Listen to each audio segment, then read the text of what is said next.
क्या खूब कहा है किसी शायर ने, उम्र जाया कर दी औरों में नुक्स निकालते निकालते, इतना खुद को तराशा होता तो आज फरिश्ते बन जाते। ये जिंदगी हर लम्हा हर वक्त बदलती रहती है और ये हर लम्हा बीतता हुआ और वक्त हमें कुछ ना कुछ नया सिखा के जाता है। पर इस सफर के अंदर दो चीजें बहुत अहम हैं जो हमें खुद सीखनी पड़ती हैं। एक है सोच, दूसरा नजरिया।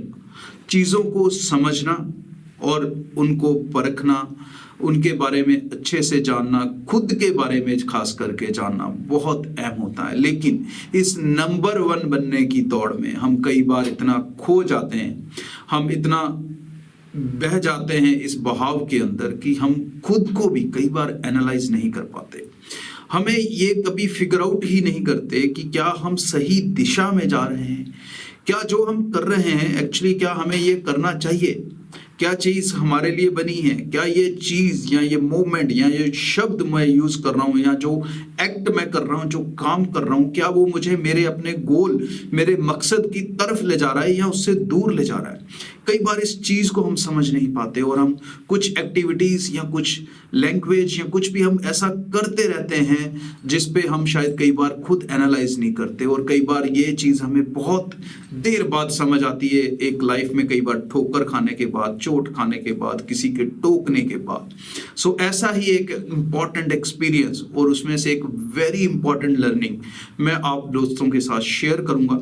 सो मैं चाहूंगा कि आप इस स्टोरी के साथ जुड़ें और जो मैंने इसमें से सीखा, आई अश्योर यू कि वो आपके भी लाइफ में बहुत काम आएगा, खास करके उनके जो फ्रेशर्स हैं, जो स्टूडेंट है, जो यूथ है, जो यंगस्टर है। सो ये बात है जब मैंने अपनी लाइफ की पहली जॉब स्टार्ट की, उस कॉलेज और उस यूनिवर्सिटी की मस्ती भरी लाइफ से निकलने के बाद। क्योंकि ये आम तौर पे हम जानते हैं कि 2 तरह की जिंदगी होती है, एक कॉलेज के गेट के उस तरफ मतलब कॉलेज के अंदर, और एक कॉलेज के बाहर मतलब इस दुनिया में।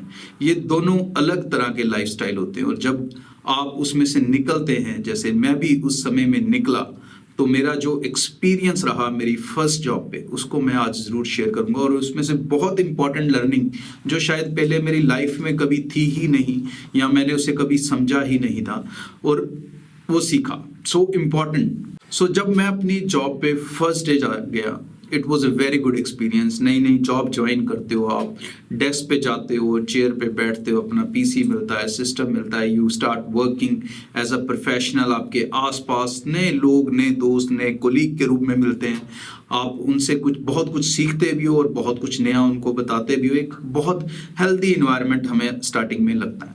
बट उस इन्वायरमेंट में मैंने जब तकरीबन 6 मंथ और 6 मंथ्स मैं कहूँ निकाल लिए, तो एक दिन मुझे ये रियलाइज होने लगा कि यार मेरे में तो बहुत चेंज आ गया है। मैं वो नहीं जो पहले था। पहले मेरी लाइफ कितनी अलाइव थी, मैं जिंदा दिल था, दोस्तों के साथ घूमना, मस्ती करनी, always good in mood, always there to party. But ये अब कैसा बदलाव मेरी जिंदगी में आ गया कि मैं हर चीज से खिंचने लगा हूँ। मुझे लोगों में नुक्स दिखने लगे हैं, मुझे उनके बिहेवियर्स में प्रॉब्लम्स दिखने लगी हैं, बहुत सारी नेगेटिविटी मुझे उनकी बातों में दिखने लगी है। ये क्या हो रहा है? जब मैंने इस पे सोचा, थोड़े दिन बंदा खुद से बात करता है तो आप कई बार इस चीज के बारे में सोचते हो, तो I just realised and I just concluded, I would say, जैसे एक नॉर्मल बंदा कंक्लूड करता है कि यार ये जॉब ही सही नहीं है, ये जॉब में प्रॉब्लम है, बंदे सही नहीं है, कोई फायदा नहीं है उधर काम करने का, ऐसे ही सिर खपाई है, सारा दिन नेगेटिव बातें करते हैं, बिचिंग करते हैं, जॉब ही छोड़ दो। तो मैंने ये एक दिन फैसला ले लिया कि यार ये जॉब मैं अब नहीं करने वाला, I will leave that job. मैंने अपना रेजिग्नेशन लिखा और मैं अपने बॉस के कैबिन में चला गया। अगले दिन मॉर्निंग अपना रेजिग्नेशन लिख कैबिन के अंदर जब मैं गया, my boss was working something doing on the desk. मैंने कहा excuse me sir, good morning. He said good morning. मैंने कहा sir here is my resignation, I want to leave. उन्होंने मेरी तरफ हैरानी से थोड़ा देखा, फिर पेशेंटली बड़े आराम से कहा, क्यों भाई क्या हो गया, व्हाट्स अ प्रॉब्लम, तुमने पहले तो कभी कोई इशू नहीं बताया। तो मैंने उनको क्लियर कर दिया जो मेरे मन में था, मैंने सीधा बोल दिया, because this is how I was straight forward person. मैंने कहा सर यहाँ का इन्वायरमेंट मेरे लिए ठीक नहीं है, लोग बहुत नेगेटिव हैं, मुंह पे मीठे बनते हैं, पीठ के पीछे पिचिंग करते हैं। मैं ऐसे इन्वायरमेंट में काम नहीं कर सकता, this is not made for me. तो better I would leave and मैं कुछ और देख लूँ ज़िंदगी में। तो उन्होंने बड़े आराम से मेरी तरफ देखा, उन्होंने कहा ओके ठीक है, लेकिन आज का दिन तो काम कर दोगे, एक इम्पॉर्टेंट काम है, सिर्फ तुम ही कर सकते हो।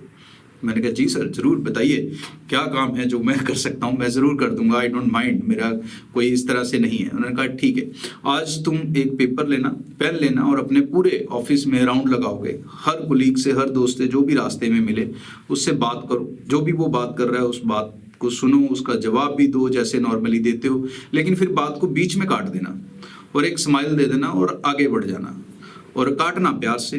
तो जैसे कि यार मैं बिजी हूँ, अभी बाद में बात करते हैं, I talk to you later, I am doing something. तो इस तरह से मतलब बंदा ऑफेंडिव ना हो, ऑफेंसिव ना हो। तो मैंने कहा ठीक है ओके बॉस है, अब क्या कहें, लास्ट डे ऑफ जॉब है, चलो यार कर देते हैं, कौन सी बड़ी बात है। तो मैं बॉस के कैबिन से निकला, पेपर पेन हाथ में लिया and I started walking around the office. तो रास्ते में कुलीग्स मिले और वही बातें, यार फलाना ऐसे है, वो चीज़ वैसे है, कोई क्लाइंट से दुखी था, कोई कुलीग से दुखी था, कोई काम करने के स्टाइल से दुखी था, हर बंदा कोई ना कोई परेशानी, कोई ना कोई बिचिंग, ऐसी ही बातें उनकी थी। और मैं हर बंदे को क्रॉस करता गया और थोड़ी देर उनकी बात सुनता, फिर उनको एक स्माइल देके कहता यार बाद में बात करते हैं, अभी मैं बिजी हूँ, बॉस ने कुछ काम दिया है, करना है, ऐसा कह के, ऐसा एक्सक्यूज़ बना के मैं आगे बढ़ जाता। और तकरीबन हाफ अ डे लगा, क्योंकि ऑफिस बड़ा था तो मुझे हाफ अ डे लगा वो जॉब को फिनिश करने में। सो तकरीबन लंच टाइम्स के बाद मैं अपने बॉस के कैबिन में गया, अपने नोट्स, क्योंकि उन्होंने मुझे लिख के भी लाने को कहा था तो मुझे लिखना भी पड़ता था, तो उसमें टाइम भी जाता था। तो मैंने उनकी तरफ पेपर बढ़ाए और मैंने कहा sir here is the job, मैंने काम कर दिया और अब मैं जा सकता हूँ। उन्होंने कहा कोई बात नहीं, बैठो बात करते हैं, फिर चले जाना। मैंने कहा जी ठीक है, बैठ गए, बॉस है। अब उन्होंने कहा कि यार इसको पढ़ के सुनाओ, तुम पढ़ के सुनाओ, तुम क्या लिख के लाए हो, अपने जवाब भी पढ़ के देना मुझे और उनके जो बात थी वो भी पढ़ना। तो मैंने वो पेपर्स को पढ़ना शुरू किया। पढ़ते पढ़ते अपने जवाब्स को, खास करके मैं कहूँगा अपने जवाब्स को मैंने जितनी बार रिपीटेडली पढ़ा, आई जस्ट स्टार्टेड रियलाइज कि यार वही लोग हैं, वही बातें हैं, लेकिन नेगेटिविटी को मैं कैसे छटकता चला गया, मैं कैसे उस बात को काटने के बाद I am feeling just normal. तो जैसे ही मैंने वो सारी रीडिंग्स, अभी ऐसी फीलिंग्स में मैं था, तो मैंने जैसे ही वो रीडिंग ख़त्म की तो बॉस ने मेरी तरफ देखते हुए कहा कैसा फील कर रहे हो तुम। देन आई रियलाइज्ड कि उनका कहने का कोर मकसद क्या था, इस पूरी स्टोरी में थे क्या था जो मैंने सीखा, वो था कि नेगेटिविटी आप अपने पास आने से खुद रोक सकते हैं, कोई और नहीं रोक सकता। लोग आपसे क्या बात करेंगे ये शायद आप प्लान नहीं कर सकते, लेकिन उस बात को आपको सुनना है या नहीं सुनना, या उसमें पार्टिसिपेट करना है या उसमें पार्टिसिपेट नहीं करना, ये डिसीजन आप खुद ले सकते हैं। अगर ये डिसीजन आप सही लेते जाएंगे तो आपके अंदर कभी भी नेगेटिविटी नहीं आ सकती। नेगेटिविटी तभी आती है जब हम नेगेटिव बातें या नेगेटिव लोगों के साथ ज़रूरत से अधिक इंटरेक्शन करते हैं और ज़्यादा उस चीज़ में इन्वॉल्व होते हैं। अगर हम उस फालतू की बातों में इन्वॉल्व होना बंद कर देंगे तो हम अपने करियर पे, हम अपनी लाइफ पे बेहतर फोकस कर सकेंगे, उसके लिए बेहतर प्लान कर सकेंगे। लेकिन हम अगर इन चीज़ों में लग जाएंगे तो शायद वही सिचुएशन होगी जो सिचुएशन उस समय मेरी थी। सो सिंपल है, लोग आपको क्या कहेंगे ये आपके बस में नहीं है। सो उसको बस में लाने की कोशिश ना करें। कितनी भी जॉब्स बदलेंगे, कितने भी वर्क प्लेस बदलेंगे, कितना भी इन्वायरमेंट बदलेंगे, हर जगह ये लोग आपको मिलेंगे, हर जगह ये बातें किसी ना किसी रूप में आपको मिलेंगी, even in personal life also, not only in professional life. लेकिन इन बातों को आपको कहाँ तक सुनना है और कहाँ तक इसको जहन में रखना है, ये आप डिसाइड कर सकते हैं। अगर ये हम डिसाइड कर लेंगे तो उसके बाद कोई भी नेगेटिविटी हमारे लाइफ में नहीं आ सकती, हमारे करियर में नहीं आ सकती, और हम एक अच्छी ग्रोथ और अच्छी मेंटल स्टेज में रह सकते हैं। सो ये मेरी एक सबसे बड़ी लर्निंग थी कि नेगेटिविटी से दूर रहने के लिए नेगेटिव विचारों से दूर रहना ज़रूरी है, और वो विचार पेश करने वाले लोगों से भी उतना ही बच के रहे। आज के लिए इतना। नमस्कार।